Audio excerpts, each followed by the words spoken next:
बच्चों आगे बढ़ते हैं बीज में। बीज यानी कि सीड। तो किसी भी फ्लावर में निषेचन के पश्चात जो ओव्यूल्स होते हैं वो परिवर्तित हो जाते हैं, किसमें? बीज में परिवर्तित हो जाते हैं। तो बीजों को हम क्या कह सकते हैं? परिपक्व निषेचित बीजांड भी इनको हम कह सकते हैं। ठीक हो गया। अब ये बीज जो हैं दो प्रकार के होते हैं। पहले होते हैं एंडोस्पर्मिक, दूसरे होते हैं नॉन एंडोस्पर्मिक। तो एंडोस्पर्मिक सीड्स या एल्ब्यूमिनस सीड्स ऐसे बीज होते हैं जिनमें कि भोज्य पदार्थ जो फूड होता है वो एंडोस्पर्म में संचित रहता है। ठीक है, इसका उदाहरण है कैस्टर है, मक्का है, चावल है, गेहूं है। ठीक। नॉन एंडोस्पर्मिक या एक्स एल्ब्यूमिनस सीड्स ऐसी सीड्स होती हैं जिनमें कि भोजन एंडोस्पर्म में संचित नहीं रहता है, इनमें एंडोस्पर्म नहीं पाया जाता है। ठीक है, इनमें जो भोज्य पदार्थ संचित रहता है वो कहाँ संचित रहता है? वो इनके कॉटिलेडन्स में संचित रहता है। ठीक हो गया। जैसे आपका यहाँ पे लिखा है मटर है, मूंगफली है, इसके उदाहरण है। तो एंडोस्पर्मिक सीड्स जिनमें कि एंडोस्पर्म उपस्थित रहता है और नॉन एंडोस्पर्मिक जिनमें कि एंडोस्पर्म उपस्थित नहीं रहता है। देखो बच्चों, ये एक बीज की संरचना यहाँ पे बनी हुई है। बीज में बाहर एक छोटा सा छेद होता है, उसे माइक्रोपाइल कहते हैं। माइक्रोपाइल के पास एक और छोटे से छेदनुमा संरचना आपको दिखेगी, उसको हम बोलते हैं हीलम। हीलम क्या होता है? जहाँ अगर आपको ओव्यूल की संरचना याद आ रही होगी तो ओव्यूल में क्या होता है, फ्यूनिकल से अटैच रहता है ओव्यूल, है ना? फ्यूनिकल से अटैच रहता है। तो आफ्टर फर्टिलाइजेशन फ्यूनिकल रिड्यूस हो जाता है, फ्यूनिकल हट जाता है। तो जहाँ पे फ्यूनिकल का अटैचमेंट रहता है बीजांड से, वहाँ पे एक स्ट्रक्चर बन जाता है जिसे हम हीलम बोलते हैं। ठीक है, तो माइक्रोपाइल और हीलम साथ साथ रहते हैं।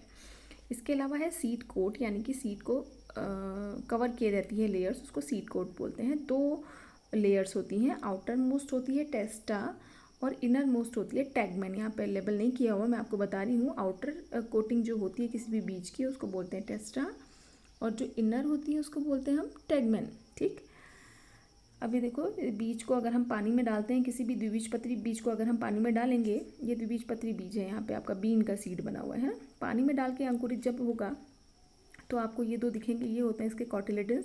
छोटा सा यहाँ पे होता है प्लूम्यूल, और ये रहा रेडिकल। प्लूम्यूल बनाएगा फ्यूचर का शूट, रेडिकल बनाएगा फ्यूचर की रूट।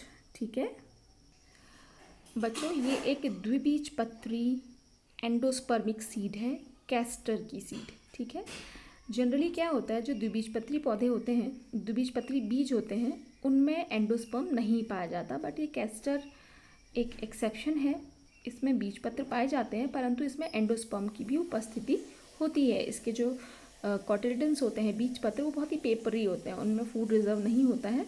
यहाँ एंडोस्पर्म पाया जाता है, इसलिए जो ये कैस्टर है ये एक एंडोस्पर्मिक सीड है। ठीक है, तो देखो इसमें आउटर लेयर टेस्टा टैगमेन दिखा रखी है, बीज की कवरिंग से एंडोस्पर्म दिखा रखा है। ठीक है, और कॉटिलेडन्स इसके बहुत रिड्यूस हो गए हैं, बिल्कुल थिन पतले हो गए हैं कॉटिलेडन्स, जिनमें कि फूड नहीं है। ठीक है, प्लूम्यूल, प्लूम्यूल क्या होता है? जो फ्यूचर शूट को बनाएगा। रेडिकल जो कि फ्यूचर रूट को बनाएगा। नेक्स्ट है कैरंकल। कैरंकल क्या है? ये एक पार्ट है जो कि माइक्रोपाइल का, जो माइक्रोपाइल था, माइक्रोपाइल एक्सटेंड होकर के कैरंकल एक स्ट्रक्चर यहाँ पे बना देता है। तो ये क्या है? कैस्टर सीड की संरचना है। नेक्स्ट बच्चों, ये एक मोनोकॉट बीज की संरचना यहाँ पे दिखाई हुई है। मोनोकॉट मक्का, भुट्टे का बीज यहाँ पे दिखाया गया है। देखो इसमें क्या है, इसमें भी एंडोस्पर्म रहता है, कॉटिलेडन इसका बहुत रिड्यूस हो जाता है। ठीक है, तो देखो रेडिकल, कोलियोराइजा हम पढ़ चुके हैं अभी, भ्रूण की संरचना भी ये चीज़ें, प्लूम्यूल, उसके ऊपर कोलिप्टाइल है या सिलोप्टाइल, कुछ भी आप जो बोलें। स्क्यूटिलम, जो कि इसका क्या होता है? स्क्यूटिलम कॉटिलेडन, जो एक बीजपत्री में कॉटिलेडन होता है उसको हम क्या बोलते हैं? स्क्यूटिलम। और रिड्यूस्ड रहता है ये भी, और एंडोस्पर्म इसमें काफ़ी रहता है, संचित भोजन इसमें एंडोस्पर्म में ही रहता है। एक एल्यूरोन की लेयर पाई जाती है, प्रोटीन होता है एल्यूरोन, वो लेयर होती है जो लेयर इस एंडोस्पर्म को सेपरेट आउट करती है बाकी स्क्यूटिलम से। ठीक है बच्चों, नेक्स्ट टॉपिक है हमारा फल या फ्रूट। फ्रूट को मैं पहले भी डिफाइन कर चुकी हूँ आप लोग को कि फ्रूट क्या होता है। किसी भी पुष्प का परिपक्व अंडाशय क्या कहलाता है? फल कहलाता है। A fruit is a mature and ripened ovary of a flower. ठीक है, निषेचन के पश्चात कई सारे चेंजेस होते हैं फ्लावर में, उसके कई सारे जो नॉन एसेंशियल पार्ट्स होते हैं लाइक कैलिक्स, करोला, वो रिड्यूस हो जाते हैं। उसके पश्चात जो अंडाशय होता है वो किस में कन्वर्ट हो जाता है, फल में। ठीक है, फल दो प्रकार के होते हैं, एक होते हैं ट्रू फ्रूट्स या सत्य फल जिन्हें हम कहते हैं, दूसरे होते हैं फॉल्स फ्रूट या जिन्हें हम कूट फल कहते हैं। सत्य फल और कूट फल क्या अंतर होता है, बहुत ही बेसिक सा डिफरेंस है। ट्रू फ्रूट ऐसे फल जो कि पुष्प के केवल अंडाशय से निर्मित होते हैं उन्हें हम कहते हैं सत्य फल।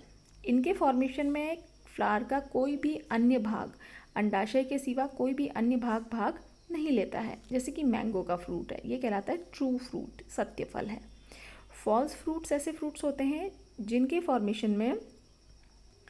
फॉर्मेशन अंडाशय या तो अंडाशय और फल के किसी अन्य भाग के मिलने से हुआ है या अंडाशय के अलावा किसी अन्य भाग से ये बन रहे हैं, ये कहलाते हैं फॉल्स फ्रूट। जैसे एप्पल है, एप्पल में थैलेमस यानी कि पुष्पासन हेल्प करता है फ्रूट फॉर्मेशन में। ऐसी लीची है, नाशपाती है, ये कहलाते हैं कूट फल। ठीक हो गया बच्चों। इनके फॉर्मेशन में क्योंकि क्या बोला मैंने, अंडाशय के अलावा पुष्प के अन्य भाग भी रोल प्ले कर रहे हैं। ठीक है, जैसे आपने देखा होगा स्ट्रॉबेरी है, स्ट्रॉबेरी में आपको कैलिक्स लगे रहते हैं बाहर से, है ना, वो भी एक कूट फल है। ऐसे ही बैगन आपने देखा होगा, ये भी फॉल्स फ्रूट होता है क्योंकि इसमें भी क्या होते हैं, इसमें कैलिक्स यानी कि बाह्यदल लगे रहते हैं फल में ही, तो ये कूट फल कहलाते हैं। बच्चों कुछ फल का यहाँ पे सेक्शनल व्यू दिखाया हुआ है। एक चीज़ मैं आपको और बताऊँ, फल की जो भित्ति होती है उसको हम बोलते हैं पेरिकार्प। ठीक है, 3 भागों में इसको विभाजित कर सकते हैं। बाहरी भित्ति जो फल की होती है एपिकार्प कहलाती है, मध्य की भित्ति जो होती है मीजोकार्प कहलाती है, और आंतरिक जो भित्ति होती है वो कहलाती है एंडोकार्प। तो जैसे मैंगो है, मैंगो में हम क्या खाते हैं, कौन सा पोर्शन खाते हैं, हम खाते हैं इसमें फ्लैशी मीजोकार्प खाते हैं। एपिकार्प इसका छिलका होता है और एंडोकार्प इसके जो बीज है उसकी लेयर होती है। ठीक है, ये देखो यहाँ पे ये दूसरा फ्रूट दिखाया हुआ है, एप्पल है यहाँ पे। अब इसमें ये पेरिकार्प जो है, टोटल फल भित्ति जो है वो फ्यूज़ हो जाती है अंदर ही, बीज के साथ ही अंदर फ्यूज़ हो जाती है।